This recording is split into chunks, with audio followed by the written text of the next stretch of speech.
عليكم ورحمة الله وبركاته.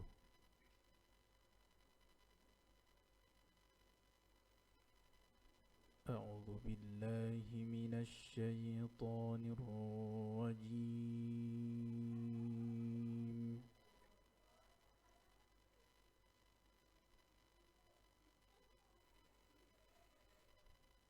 بسم الله الرحمن الرحيم.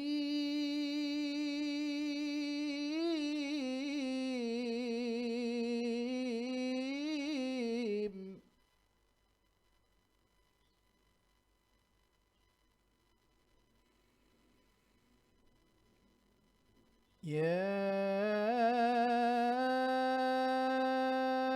أيها الذين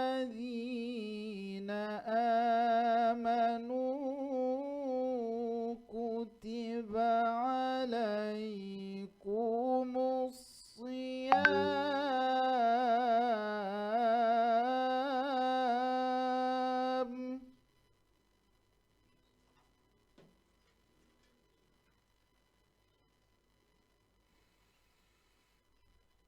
كما كتب على الذين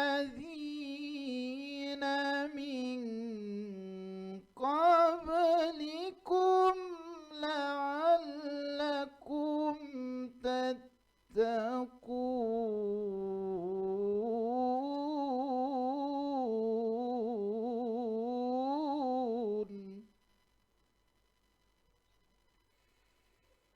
كما كتب على الذين من قبلكم لعلكم تتقون.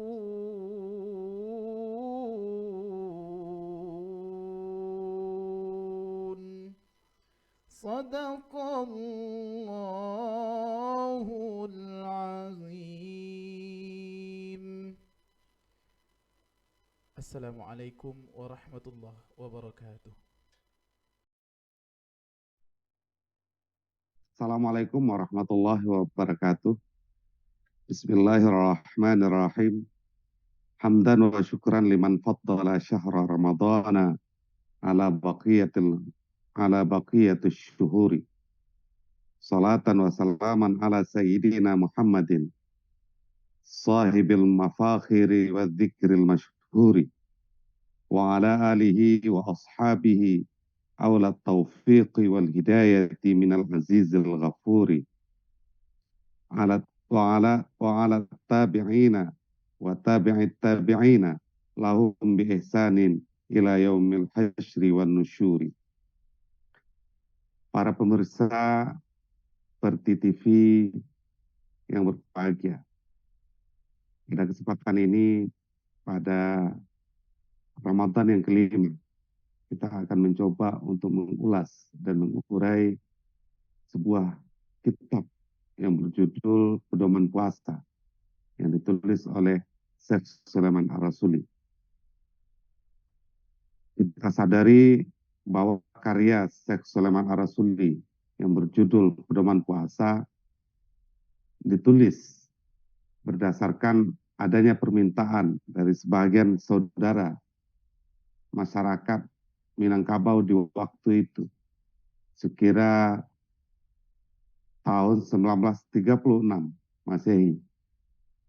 Sehingga permintaan masyarakat terkait apa dan bagaimana melaksanakan ibadah puasa, maka Syekh Sulaiman Ar-Rasuli mencoba untuk mengabulkan permintaan itu.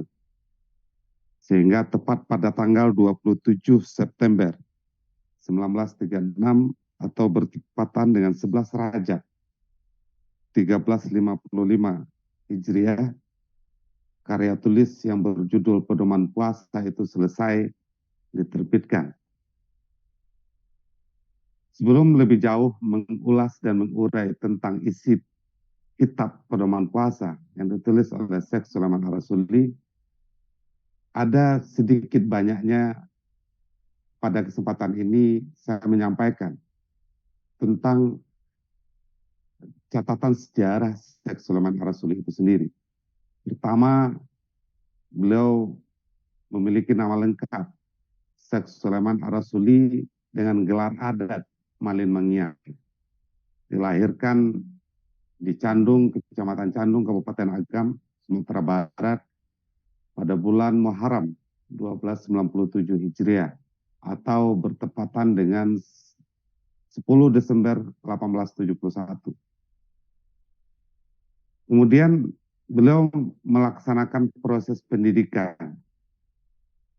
Di saat beliau sudah berumur 10 tahun, beliau belajar sama ayahnya yang bernama Angku Muhammad Rasul, anak dari Tuanku Pai. Karena kakek dari Syekh Sulaiman Ar-Rasuli itu ditulis oleh Deliar Nur dalam catatan wawancaranya dengan Nyi Canduang, beliau cucu dari Tuanku Pai. Itu kita temukan di dalam karya Deliar Nur, Aku Bagian Umat, Aku Bagian Bangsa.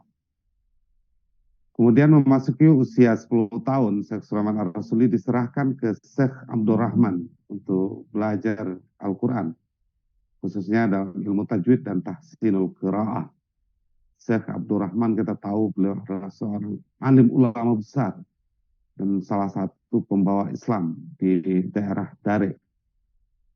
Kemudian beliau juga sembari belajar membaca dan menulis huruf Latin dengan sahabatnya Angku Intan Nagari, anak Tuanku Lare Canduang, waktu seusia belajar dengan Canduang di Batu Ampar. Kemudian Inyak Canduang belajar ke Biaro dengan Syekh Abdul Samad atau Tuanku Samit Biaro dalam kajian fikih. Kemudian juga belajar dengan Tuanku Qadi Salau. Beliau belajar Nahu Saraf juga dengan Tuanku Samit. Kemudian beliau juga belajar kepada Syekh Muhammad Ali atau Tuanku Kolok tahun 1885 di Sungai Yang Batu Sangkar. Kemudian melanjutkan studi keagamaan ke daerah Batu Ampar, Banu Ampu dengan pada tahun 1886 beliau belajar dengan Syekh Abdul Salam di Surauluko. Yang proses studi beliau di tahun ini yang kurang terekspos di banyak literatur yang kita baca. Kemudian beliau juga belajar ilmu mawaris kepada Syekh Muhammad Salim di 750 kota.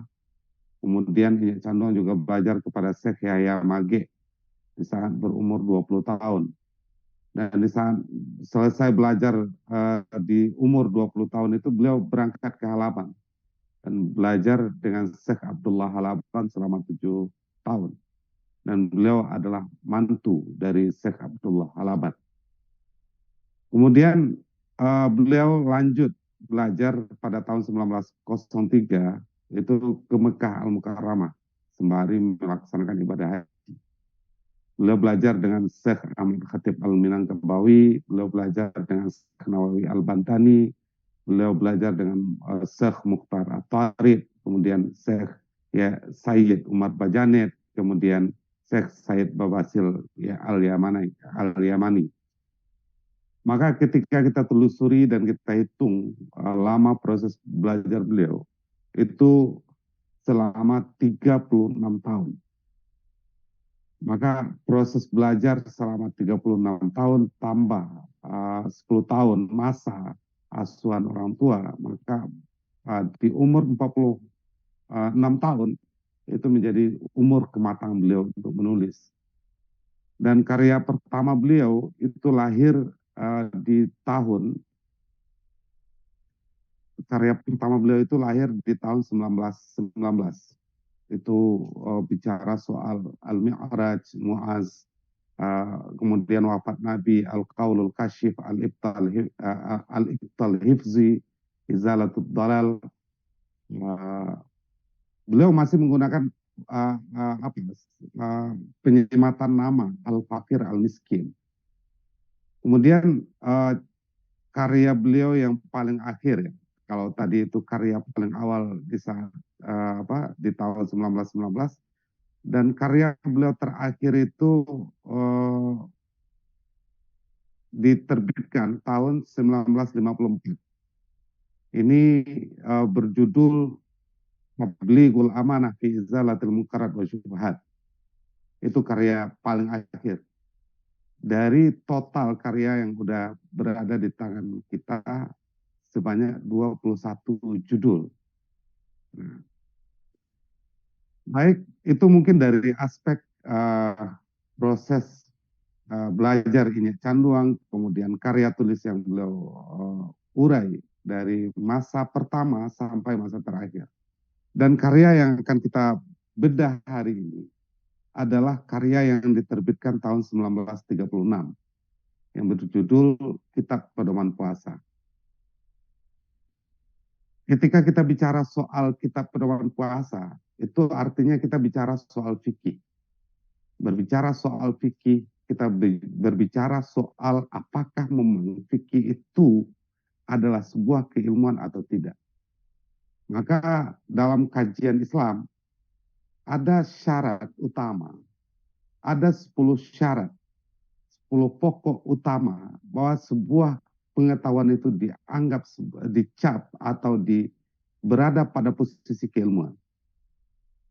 Maka hal ini yang diatur dalam ilmu logika, ilmu mantik itu, bahwa seseorang sebelum dia jauh mengenali bahagian yang akan dia pelajari tentang syariat, atau sebelum dia terlalu jauh masuk ke dalam konteks keilmuan, maka dia mesti terlebih dahulu mengenali 10 hal pokok itu.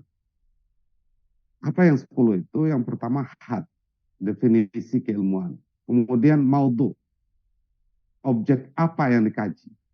Kemudian faedahnya apa, masalah yang dibahas apa, namanya apa, kemudian istimdadnya apa, kemudian hukum syariat mempelajarinya apa, kemudian nisbah keilmuannya apa, kemudian keutamaan ilmu itu apa, dan kemudian siapa yang menjadi founding father keilmuan.